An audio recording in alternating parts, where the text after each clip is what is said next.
அஸ்ஸலாமு அலைக்கும்.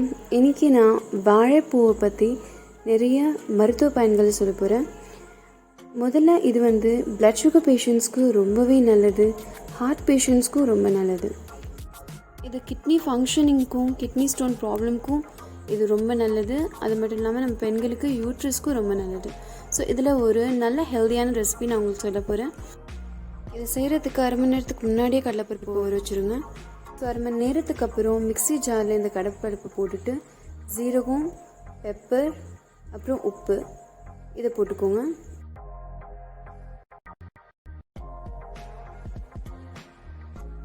அப்புறம் இதில் மிளகாத்தூள், மஞ்சத்தூள் இது ரெண்டுமே போடுறோம். தேவையான அளவு நீங்கள் மிளகாத்தூள் போட்டுக்கோங்க, ஏன்னா இதில் நம்ம வேறு எந்த காரத்தையுமே சேர்க்கல. அப்புறம் பெருங்காயம், இது ஆப்ஷனல்.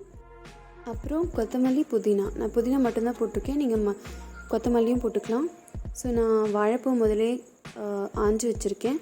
இப்போது இதை நான் கட் பண்ணிவிட்டு இதில் கருவேப்பிலையும் குட்டி குட்டியாக கட் பண்ணிவிட்டு போடுறேன்.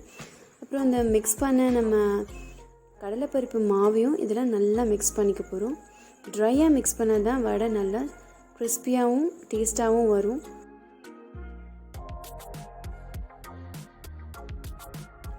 ஸோ இப்போ இந்த வடையை பால்ஸ் மாதிரி பண்ணிவிட்டு இப்படி ப்ரெஸ் பண்ணுங்கள். அது நல்லா தட்டையாக வடை மாதிரி வந்துடும். ஸோ இந்த வடையை நம்ம இப்போ பொரிக்கிறோம்.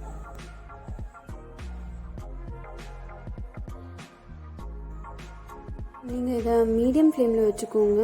மீடியம் ஃப்ளேமில் வச்சுட்டு வடையை நல்லா குக் பண்ணிவிட்டு எடுத்தால் தான் ஃபுல்லாக வெந்திருக்கும். வடை நல்லா கிறிஸ்பியாக ப்ரௌனாகவும் வரும்.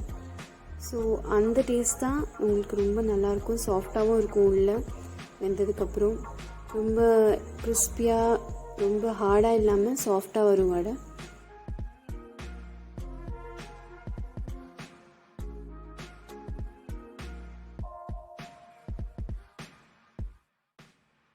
இந்த வடையை பாருங்கள், நல்லா பொரிஞ்சிருச்சு. ஸோ இந்த மாதிரி நல்லா ப்ரௌனாக கிறிஸ்பியாகவும் இருக்கணும்.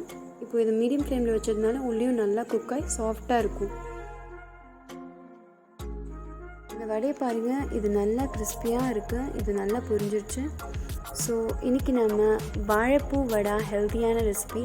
ஸோ இது கண்டிப்பாக நீங்களும் ட்ரை பண்ணுங்கள். இது எல்லாருக்குமே ரொம்ப நல்லது. பசங்களும் இதை விரும்பி சாப்பிடுவாங்க. ஸோ இந்த மாதிரி நிறைய ஹெல்த்தி ரெசிபீஸ் நான் ஷேர் பண்ண போகிறேன். உங்களுக்கும் இந்த மாதிரி ஹெல்த்தியான ரெசிபீஸ் வேணும் அப்படின்னா என்னோடய சேனலை லைக் பண்ணுங்கள், ஷேர் பண்ணுங்கள், சப்ஸ்கிரைப் பண்ணுங்கள். கமெண்ட் பாக்ஸில் உங்கள் சஜஷன்ஸை எனக்கு ஷேர் பண்ணுங்கள். தேங்க்யூ.